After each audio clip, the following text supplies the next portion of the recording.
It was a perfect road trip for the Florida Panthers in the Midwest. Not only did they get 2 wins, but a lot of different heroes throughout.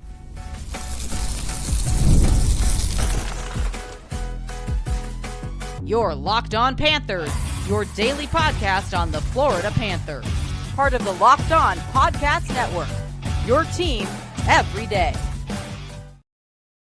And welcome into this Monday, January 26th edition of the Locked On Florida Panthers podcast, part of the Locked On Podcast Network, the nation's #1 sports podcasting network, and it is your team every day. Thank you for making the Locked On Florida Panthers podcast your first listen of the day. I'm Armando Velez from the Hockey News. You can follow me on X at MondoMan12. Follow the show anywhere you listen to podcasts and on YouTube. And shout out to the everydayers who come back here and get your daily Florida Panthers fix. So, Panther fans, grateful to be back here once again on another edition of the show to discuss everything in the world of the Florida Panthers, especially because the fact that the Panthers went perfect on this Midwestern road trip and a very cold Midwestern road trip as the winter storm has gone throughout the Midwest, all the way to the Northeast even when I was looking at the weather yesterday, Florida was in the 70s, while even Atlanta was in the high 30s. And to think that with everything with these games and also the AFC Championship game in Denver going from no snow to a winter wonderland there, we are very lucky here in Florida to have the weather that we have. But the Florida Panthers going through all the travel and then getting 2 wins out of it and also getting healthier throughout. Today, we are going to discuss the win in Minnesota, where they got an overtime win by final score of 4-3, and then a 5-1 win over the Chicago Blackhawks at the United Center in segment number 2. And we're just going to discuss more about the fact that the Panthers are on their way back to being in the wild card hunt this season. And let's start with the game in Minnesota, which was a game for Hockey Day in Minnesota, which I was wondering right before this game, why is there a non-nationally televised game with a puck drop of 9 p.m. There? And just with the Hockey Day in Minnesota, there was an AHL outdoor game there between the Iowa Wild and the Milwaukee Admirals there as well, just away from the Twin Cities. So it was just a big celebration of the game that was happening there. But the Florida Panthers, since 2020, have gone 5-1 at Grand Casino Arena, formerly called XL Energy Center. But before 2020, do you guys want to know how many times the Florida Panthers have actually won in Minnesota? Once. And that is one of the places that especially has haunted Roberto Luongo, as most regulation losses in his career actually come against the Minnesota Wild. Funny enough, you know how many what's the team that he has the most wins against in his career? The Toronto Maple Leafs, which the Panthers got plenty of help this weekend from them, losing in Mitch Marner's return to Toronto, and then an afternoon loss against the Colorado Avalanche, where that game wasn't even a game then. But for the Panthers here, just the fact that they were able to really control play, disrupt the breakout passes, and really not give away really any of quality to guys not named Kirill Kaprizov. Kirill Kaprizov was absolutely on fire in this game, even got a goal, one of them going off the skate of Aaron Ekblad. But it really helped for the Panthers that they really, truly helped with the lead. And also the fact that they got the return of Brad Marchand to the lineup somewhere around 1 p.m. On the NHL media site, that the Panthers removed Brad Marchand from injured reserve and activated him because the fact that he wasn't on LTIR and he was on regular IR, his cap hit was still on the books for the Panthers. And the fact that they sent Jack Studnicka through waivers and sent him to the AHL, they did not have to make another transaction in order to bring Brad Marchand back.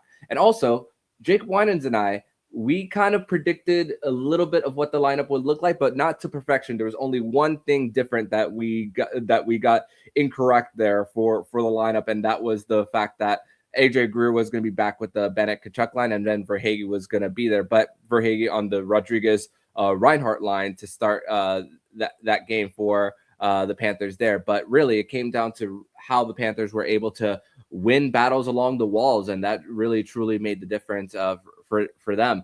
I mean, really, when you look at the first goal of the game, the Panthers win a battle with power play 2, which Sam Reinhart was double shifting Aaron Ekblad's point shot, and then then Sam Reinhart gets the rebound opportunity on Gustafsson, and then I mentioned Kirill Kaprizov, he was on fire with that goal off the skate of Aaron Ekblad and the Panthers really didn't make too many mistakes then. I mean, unfortunately, Aaron Ekblad trying to put the pressure on the power play when it was 2-1 Panthers, left Gus Forsling all alone on him and Joel Eriksson Ek right near the blue paint for them.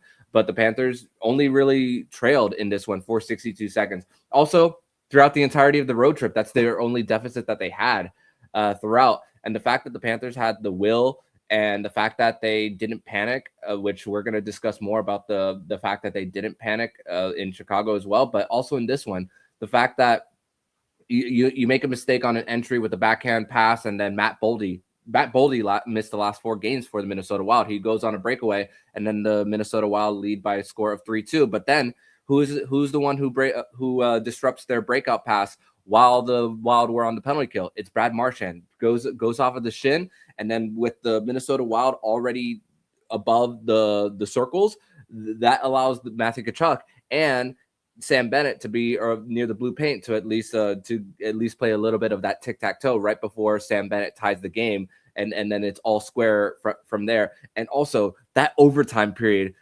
exciting overtime period, mind you, where this game, it was already with a bunch of penalties, 12 power plays combined by the two teams, 1 goal at 5-on-5. And the fact that the difference between the Panthers and the Wild in that overtime period was when the Wild, like I said, they were skating in circles. The Panthers were able to get a change at one point, but Gustav Forsling stayed on the ice. Once Gustav Forsling was finally able to get off, it was different personnel that they brought, while the Hughes, Boldy, and Kaprizov trio in overtime, they only came off for 1 shift, and then they were right back on the ice. So they were already gassed, while the Panthers had a different personnel on after they came up. They originally came off after losing the initial draw. So that was a big difference in this one for the Panthers. And really, when you look at it from a snapshot and what the Panthers had when they were healthy in the playoffs, and then going into this game, it was really that middle 6 part of the lineup that was really the most impactful. I mean, 3 players with 4 shots or more. Sam Bennett truly set the tone. Brad Marchand as well.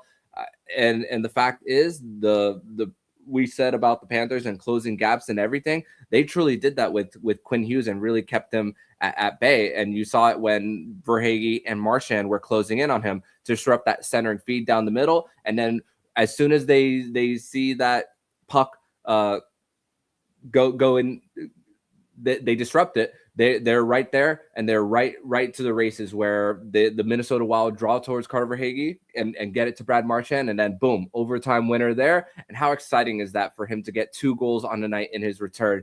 And the fact that it's a little frustrating at times when you hear day to day from a player and then it ends up being longer than anticipated, because I mean, right after the Panthers had their long homestand that included the Winter Classic and then that game against the Colorado Avalanche, which they got a win in. That's about 2 weeks that Brad Marchand is missing. 7 games total that he did. And the fact is, the Panthers needing to do this right when it comes to the players. And I mean, we saw it with the Matthew Tkachuk injury, bringing him back in that first game against the San Jose Sharks. So you saw the amount of minutes that he played, and the fact that you weren't going to ease a guy back in. They're doing the same thing with Brad Marchand. And sometimes we can overthink things and be a little frustrated because of the fact that the Panthers were out of a playoff spot. They're still out of a playoff spot right now, but you got to trust the process and trust the fact that these guys know what's best for the player. And to think that Brad Marchand able to frustrate consistently and also get in with speed and also get and not miss a beat from what his goal pace was. Now his goal pace is not at in the 50s anymore, now that he's missed a little bit of time, but still the fact that he didn't miss a beat when coming back from the injury, and the fact that they got a win there in Minnesota. And the fact is that even though there was a lot of the high danger chances for what Minnesota had, because all 3 of their goals came on special teams, especially the Boldy one going on a breakaway, which we've seen so many times how Sergei Bobrovsky hasn't stopped those breakaway opportunities. So for the Panthers, usually more times than not, that's a goal for the opposition.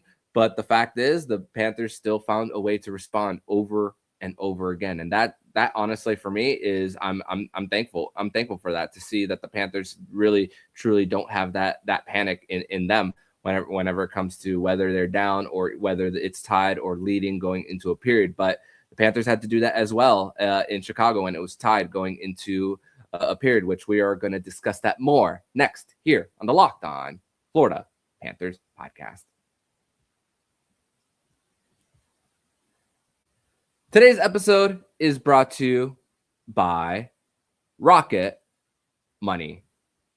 And let's be real, managing your finances can be overwhelming between subscriptions you forgot about, bills that keep going up, and trying to figure out where all your money actually goes each month. It's easy to feel like you're losing control, and who has time to track every transaction or hunt hidden fees? That's where Rocket Money comes in, the personal finance app that helps you take control. It finds and cancels unwanted subscriptions, monitors your spending, and helps you lower your bills so you can grow your savings. And I was shocked when Rocket Money showed me that I was paying for certain subscriptions that I completely forgot about, and it helped me save money. I love how it tracks my subscriptions and let me cancel them right with just a few taps. The automatic transition categorization is a game changer. I can finally see exactly where my money is going each month. Let Rocket Money help you reach your financial goals faster. Join rocketmoney.com/lockedon. That's rocketmoney.com/lockedon. rocketmoney.com/lockedon.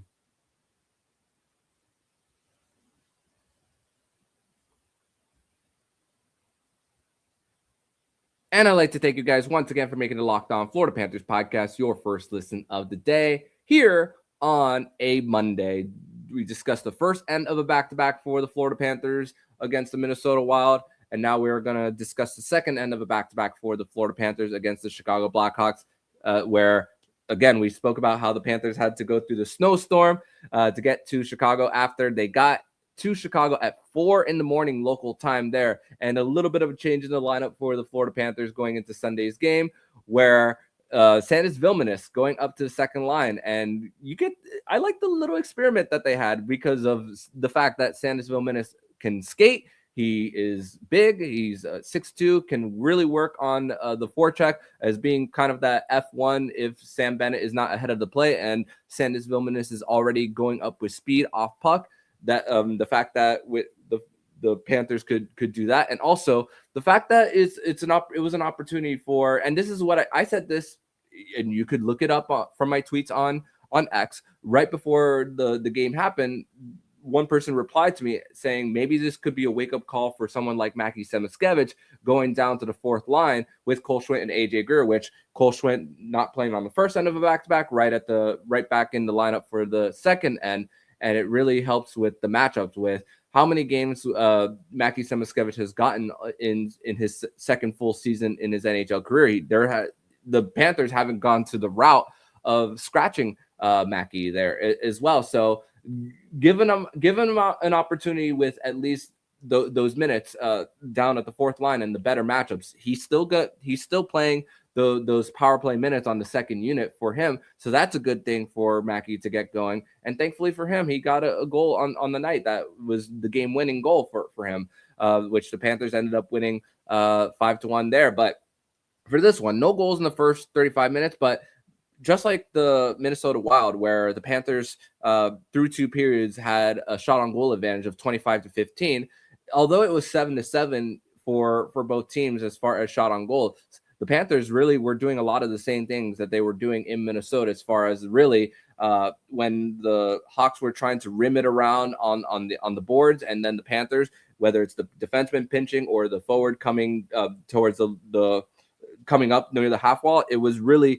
the Panthers really started to separate the puck there, and also just not getting it all the way to the red line to at least get the clean changes there for the Blackhawks. So that's what I thought was really impressive. And you saw it with if you look at natural stat trick, the shot attempts 20-10.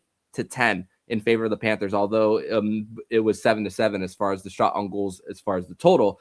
Not as many power plays this time for both teams, as the Panthers only got one in the game, as far as against the league's best penalty kill. Believe it or not, that's really been a big strength of the Chicago Blackhawks throughout this season. As although they're going through their lumps, their power play is before this game was 1 for 17, and they gave up a shorthanded chance. They also did a little bit of a change in their lineup for the Blackhawks, putting Oliver Moore on the Connor Bedard line. So he's been impressive for them, and also has getting some of those opportunities on Jeff Blashill's squad. But two of the guys who really truly set the tone right before the Panthers even scored their first goal of the game, I thought Uvis Belinskis was outstanding with how he was able to generate and also get use his edge work to get around so that he could create some space for those open stretch passes as well. And also Evan Rodriguez as well, working along the puck battles, not just on the walls, but around the circles as well.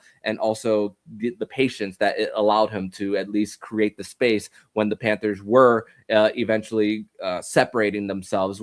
I mean, that whole play where he set up Carter Verhaeghe on the one-timer, patience all around from that Panthers team. Gustav Forsling stopping on a dime, using the boards to chip it up, and then Evan Rodriguez stopping from the left circle and to center that to Carter Verhaeghe. So that was also and that was the insurance goal that the Panthers needed to separate themselves. And it was 2 minutes after Mackie Samoskevich gave the Panthers the 2-1 lead. But it really came down to the work on the boards on the shoot-ins. Gustav Forsling shooting in the puck. AJ Greer separating the Blackhawks from it, and then giving Mackie an opportunity, grab the puck, drive, open lane, shoot, and look what happens. Although it trickled through Spencer Knight, hey, what matters is that the puck goes in. And listen, that was Mackie Samoskevich's first goal in 18 games. The last goal that he scored was that garbage time goal in Colorado, where it was the second end of a back-to-back for the Panthers, and we all saw that as a scheduled loss for the Cats there. So that's also a great confidence boost for Mackie Samoskevich getting those minutes. So he's not at the point now where at least I don't believe that he's at the point of getting scratched. But let's talk about an unlikely hero. This is what I call the opportunity game, because it was although Sam Reinhart got an empty netter, although Carter Verhaeghe scored, it was different. It was a different set of players for the Panthers getting in on the scoring, and that's what you need whenever it's a tired team and it's that 22-hour turnaround. Not necessarily turnaround, because the game ended in Minnesota just after midnight, just before midnight, Eastern Standard Time, and then you're only turning around less than 24 hours from that. And it was a big opportunity game, as the Panthers still had their legs going through there. And Tobias Bjornfot, I did not have it on my bingo card, not only to get a goal in this game, but getting two. As the amount of times that we've seen this season, the Panthers get an impactful goal after a TV timeout, this was a huge moment. And it was the fourth line. Face-off draw, Bjornfot gets the puck, goes around the net, and then just like Mackie's goal, it trickles by Spencer Knight.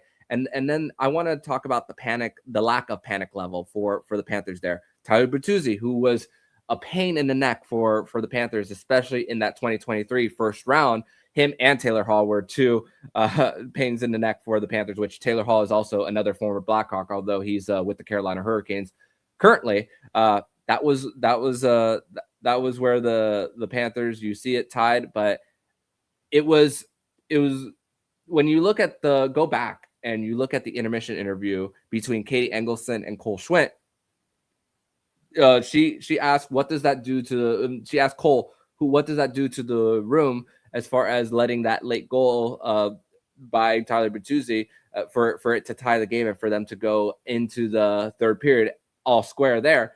And the answer was kind of predictable, but the answer was valid for Cole Schwint, talking about how it's not a time to panic, and that they trust their system and that they trust each other there as well. So that's impressive for different cast of characters. I mean, Schwint was not on neither of the Stanley Cup teams, but the guys who just come in just get it. for the Panthers. And I mentioned Uvis Belinskis, how he set the tone. He was a scratch for a good part of the playoffs. He didn't even play in the 2024 playoffs for the Panthers, and he's coming in and being impactful. Bjornfot claimed off of waivers in 2024, up and down between the AHL and the NHL, and also was really starting to activate into the offense really in his first game since returning from the AHL for the Panthers. So it finally resulted in the goals for Toby Bjornfot, but he may be your eighth defenseman, but the Panthers saw the profile, which he's a first-round pick, by the way, in that same draft that Spencer Knight was drafted by the Florida Panthers there. So they find ways, whether it's the UDFA of Uvis Belinskis or Toby Bjornfot here, they find a way to make those guys super impactful for the game. So that is humbling to know that the Panthers and their culture, these guys just continue to buy in. And then a nice little cherry on top, when the game was already over and it's in the final minute, a nice give and go play for the Panthers, and then Toby Bjornfot is found on the cross ice feed as he's cutting, and nobody picks him up there. But also, what was impressive in this one was the fact that Sandis Vilmanis was playing in those defensive matchups in the final minute of the game when the Blackhawks had the empty net situation, the extra attacker, and instead of trying to go for his first NHL goal, he decides to at least get the puck in deep to at least get the Panthers and their fresh legs on there. So that's really impressive, which the Panthers did eventually end up getting the empty netter from Sam Reinhart, which was point number 50, which he's continues to get those 50-point seasons for the Panthers, and also 6 straight 25-goal season for Rhino. So we know that that's at least his floor for what he's going to do with the Florida Panthers, and you're going to get that goal scoring from him often there. And for the Panthers, it's their first win in Chicago since 2022 there. And most times when they've lost in Chicago, that means they're on their way to win the Stanley Cup. We just hope that even though it's a win, that they are hopefully on their way there as well. So I know there's no correlation between that and necessarily postseason success, but hey, it's a place that you know that you can confidently hopefully play in the coming years. Although these two teams are on different timelines based on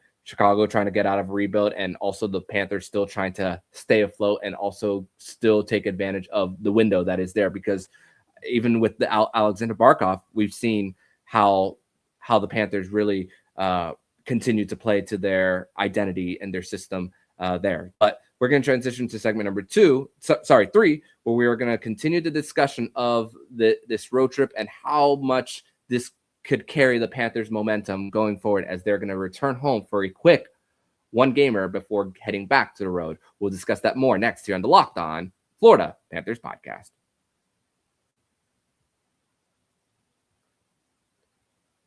Today's episode is brought to you by Indeed.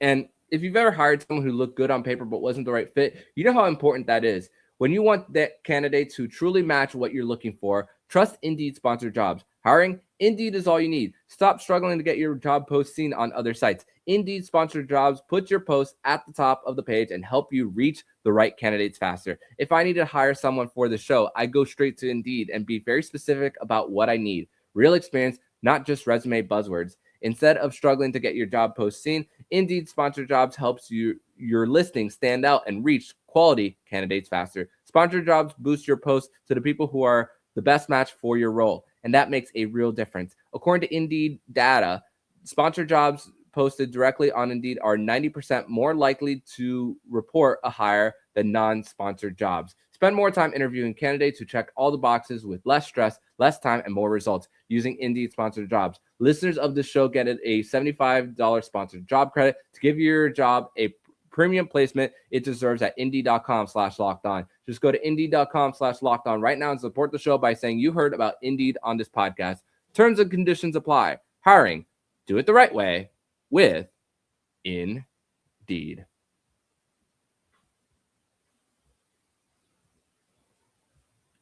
third and final segment here on this Monday, January 26th edition of the Locked On Florida Panthers podcast. Thank you once again for making the Locked On Florida Panthers podcast your first listen of the day on the nation's #1 sports podcasting network, Locked On. If you haven't already, go check out our Everydayer Club. It's an access to an ad-free audio feed for the Locked On Florida Panthers podcast, compatible with Apple Podcasts, Spotify, and every other major podcast app. It's an invite to the members-only Locked On Everydayer Club Discord server, which includes a group chat just for listeners of the show. Tap the link in the show notes to learn more.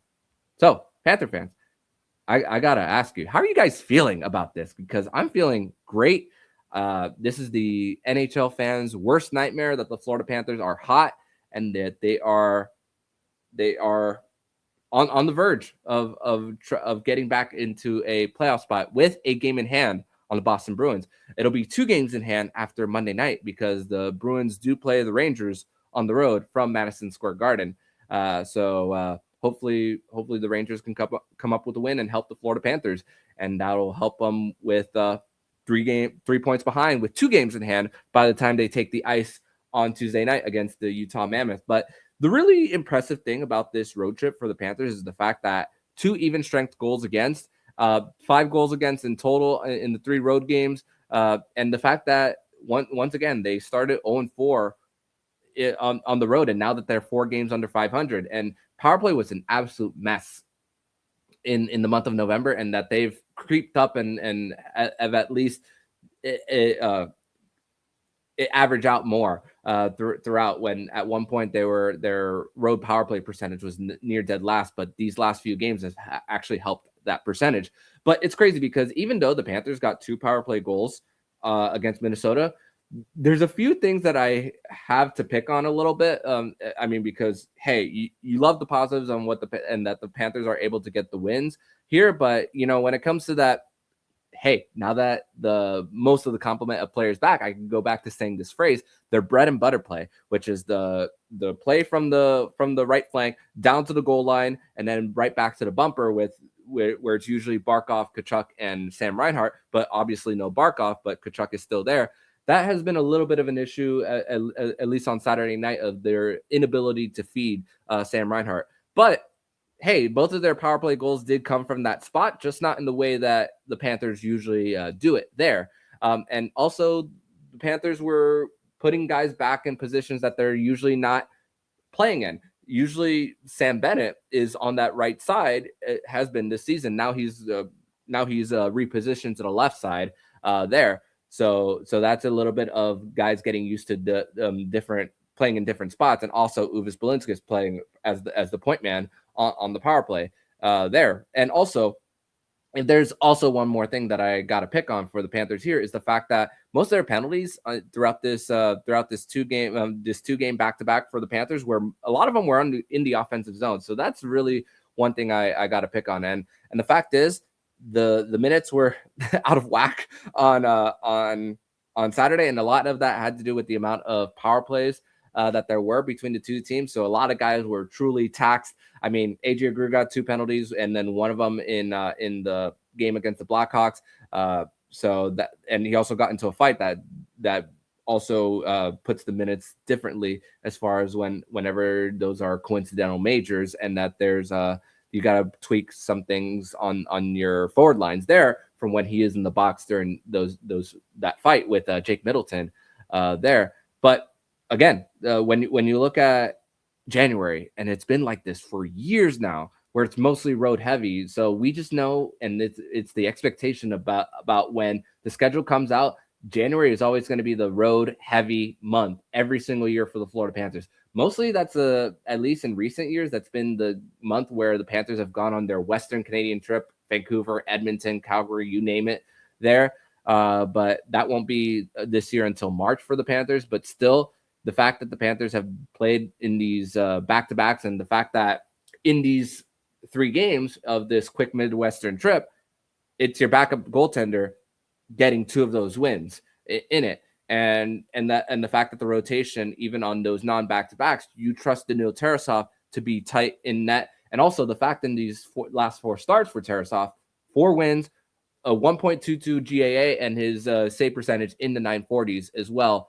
And still, the Panthers have not executed the putting Tarasov on the front end of a back-to-back at all this season. It's always been Sergei Bobrovsky who's gotten the first end.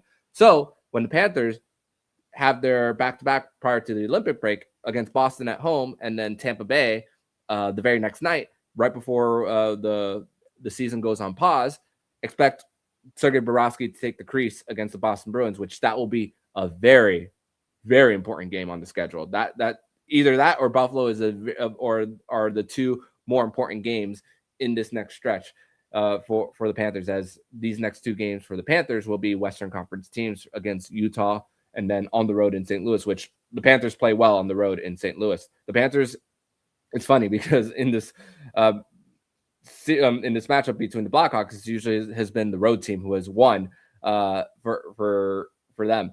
And Panthers grinded it out a win in Chicago against Chicago on opening night. And listen, don't let the 5-1 score deceive you. I felt like the Panthers had to do the same thing in Chicago this time around. So the fact is, the Panthers have done a lot of exercising their demons. We spoke about Chicago 2022, the last win. Winnipeg, their last win was in 2022 as well. LA earlier this season, that was their first win there since 2019. So really, the fact that the Panthers are healthier on the forward line, which now it's kind of flipped, where it's been the defense that has been healthy, that was healthy throughout the first part of the season, and now it's shifting. It really allows, especially now where the lines are at for the Panthers, where Sam Reinhart is playing on a line with Evan Rodriguez and Carter Verhaeghe, which Evan Rodriguez, I mean, defensively playing the elevated roles on the penalty kill, along with a very responsible defensive winger in Sam Reinhart, that really helps your goaltender quite a bit there. And also the fact that line with Luosterainen, Lundell, and Marchand, those guys are all defensively responsible there. It really truly starts on that side of the ice, and the fact that the Panthers can slow the game down. None of these games that the Panthers played in this road trip, none of the teams had over 30 shots in a game. So, and the Wild can score in bunches, and I do question whether the Wild can advance far into the playoffs if they're not scoring at 5-on-5. And we said that in our preview, and look what happened. None of their goals in their game on Saturday night were at 5-on-5. So that makes me wonder if what happens when there's less penalties called throughout the playoffs here.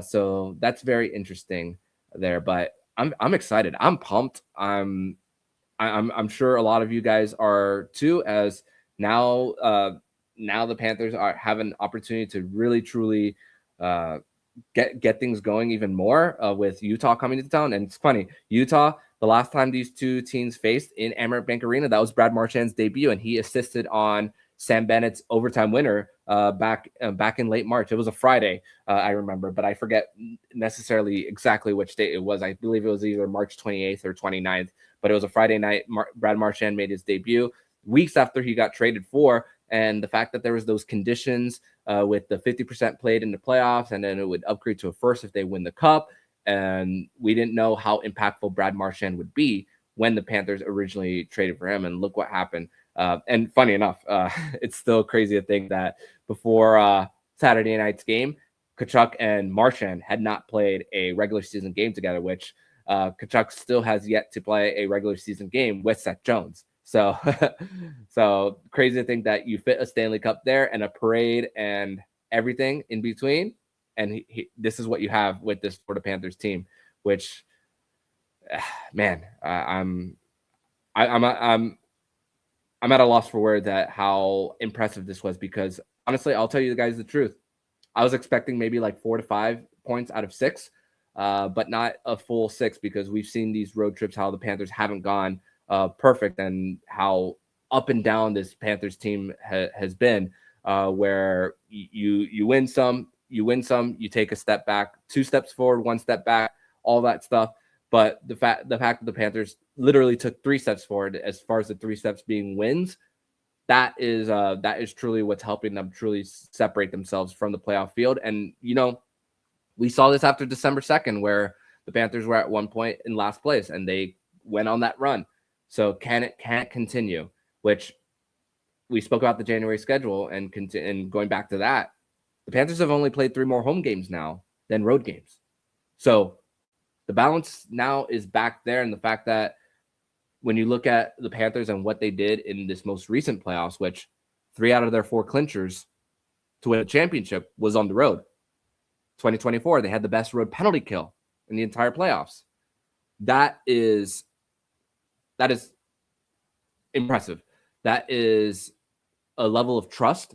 That is a level of buy-in, everything that you could name when it comes to how this Panthers team just continues to find different ways. And like I said earlier, different heroes to contribute to wins, even though those heroes weren't even on those Stanley Cup championship teams. So that is the thing that for me, watching this Panthers team is awesome when it comes to what they continue to accomplish. But that's going to do it for today's edition of the Locked On Florida Panthers podcast. Thank you once again for making the Locked On Florida Panthers podcast your first listen of the day. Coming up on Wednesday, we'll be back with you guys on Wednesday. We are going to recap the Panthers home game between them and the Utah Mammoth from home. So make sure you come back then as we will recap it all then. Thank you guys, as always, for listening. And in the meantime, if you like what you're hearing, please subscribe to the podcast to be notified every single time the Locked On Florida Panthers podcast jumps into your podcast feed. Don't forget to also subscribe to the other shows in the Locked On NHL network, including Locked On NHL, Locked On Fantasy Hockey, Flip Livingstone, and Stu Roden, and Locked On NHL Prospects. Thank you once again for making the Locked On Florida Panthers podcast your first listen of the day. So I'm Armando Velez, signing off. And you've been listening to Locked On Florida Panthers podcast, part of Locked On Podcast Network. We're your team every day.